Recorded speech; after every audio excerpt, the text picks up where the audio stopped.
নতুন রেকর্ড গড়েছে দেশে আসা প্রবাসী আয় বা রেমিটেন্স। চলতি মাসের ২৬ দিনে প্রবাসী আয় এসেছে $294 কোটি, বা প্রায় ৩৬,০০০ কোটি টাকা, যা একক মাস হিসাবে এ যাবৎকালের সর্বোচ্চ রেমিটেন্স। বাংলাদেশের ইতিহাসে সর্বোচ্চ পরিমাণ রেকর্ড রেমিটেন্স আসলেও বেশ কয়েকটি ব্যাংকে রেমিটেন্সের কোনো দেখাই পায়নি। সে বিষয়ে একটি নিউজ আমরা আজকে অ্যানালাইসিস করব এবং দেখব সেই কোন কোন ব্যাংকগুলোতে কোনো রেমিটেন্স আসেনি এবং কেন আসেনি। আসসালামু আলাইকুম ভিউয়ার্স, আশা করছি সবাই ভালো আছেন। এখানে জাগো নিউজ 24.com-এর একটি রিপোর্টে বলা হচ্ছে 5 ব্যাংকের মাধ্যমে কোনো রেমিটেন্স আসেনি। অর্থাৎ আমরা জানি যে গেল মার্চে কিন্তু বাংলাদেশের ইতিহাসে অর্থাৎ বাংলাদেশের জন্মলগ্ন থেকে এখন পর্যন্ত সর্বোচ্চ রেকর্ড পরিমাণ রেমিটেন্স এসেছে। প্রবাসী ভাই বোনেরা বিদেশ থেকে বাংলাদেশে সর্বোচ্চ পরিমাণ রেকর্ড পরিমাণ ডলার পাঠিয়েছে। তো এত পরিমাণ রেমিটেন্সের মধ্যেও 5টি ব্যাংকে কোনো রেমিটেন্স আসেনি বা সেই ব্যাংকগুলো কোনো রেমিটেন্স পায়নি। সেই বিষয়ে এই নিউজটি এখানে বলা হচ্ছে। তো চলুন কোন কোন ব্যাংক রেমিটেন্স পায়নি বা কেন পায়নি এই বিষয়ে আমরা একটু বিস্তারিত জেনে আসি। তো এখানে বলা হচ্ছে রেমিটেন্সের নতুন ইতিহাস গড়েছে বিভিন্ন দেশে বসবাসরত প্রবাসী বাংলাদেশিরা। তারা সদ্য বিদায়ী মার্চ মাসে $329 কোটি বা $3.29 বিলিয়ন রেমিটেন্স পাঠিয়েছেন। দেশ স্বাধীনের পর থেকে এত বিপুল পরিমাণ রেমিটেন্স কখনোই দেশে আসেনি, যেটা এতক্ষণ আমরা বলছিলাম। তবে আলোচিত ইতিহাস সৃষ্টিকারী এ সময়েও প্রায় বেসরকারি, বিশেষায়িত ও বিদেশি 5 ব্যাংকের মাধ্যমে কোনো রেমিটেন্স আসেনি। বাংলাদেশ ব্যাংকের হালনাগাদ প্রতিবেদন সূত্রে এ তথ্য জানা গেছে। বাংলাদেশ ব্যাংকের তথ্য বলছে সদ্য বিদায়ী মার্চের পুরো সময়ে রেমিটেন্স এসেছে $3.29 বিলিয়ন, অর্থাৎ $329 কোটি বা ডলারের রেমিটেন্স। বাংলাদেশি মুদ্রায় প্রতি ডলার 122 টাকা হিসাবে, যার পরিমাণ 40,138 কোটি টাকা। সেই হিসাবে প্রতিদিন আসছে প্রায় $10.61 কোটি বা 1295 কোটি টাকা।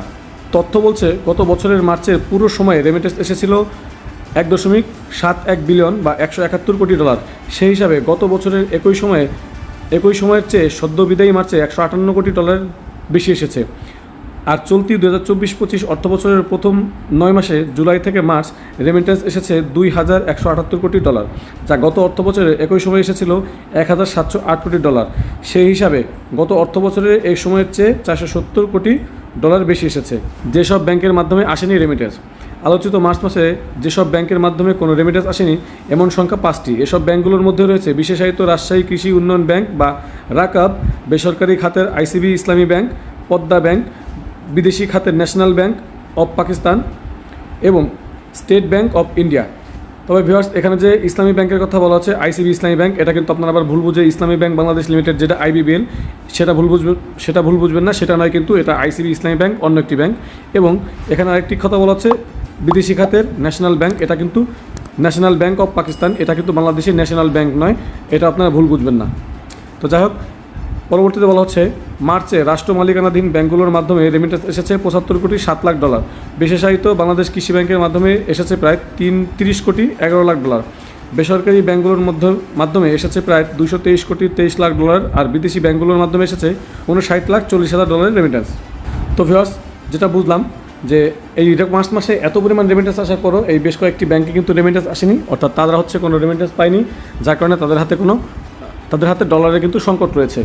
তো আমাদের প্রবাসী ভাই বোনেরা যারা রয়েছে তারা আরও বেশি বেশি বৈধ পথে রেমিটেন্স পাঠাক, হুন্ডিকে বর্জন করে, মানি লন্ডারিংকে বর্জন করে তারা লিগ্যাল ওয়েতে বা লিগ্যাল থ্রুতে ব্যাংকের মাধ্যমে তারা রেমিটেন্স পাঠাক। এভাবেই এই আশা ব্যক্ত করে আমাদের আজকে ভিডিও শেষ করছি। ভিডিওটি ভালো লাগলে অবশ্যই একটি লাইক দেবেন, ফ্রেন্ডদের সাথে শেয়ার করবেন এবং আমাদের চ্যানেলটি অবশ্যই সাবস্ক্রাইব করে রাখবেন। তো আজকের আয়োজনে পর্যন্তই, দেখা হচ্ছে নেক্সট ভিডিওতে।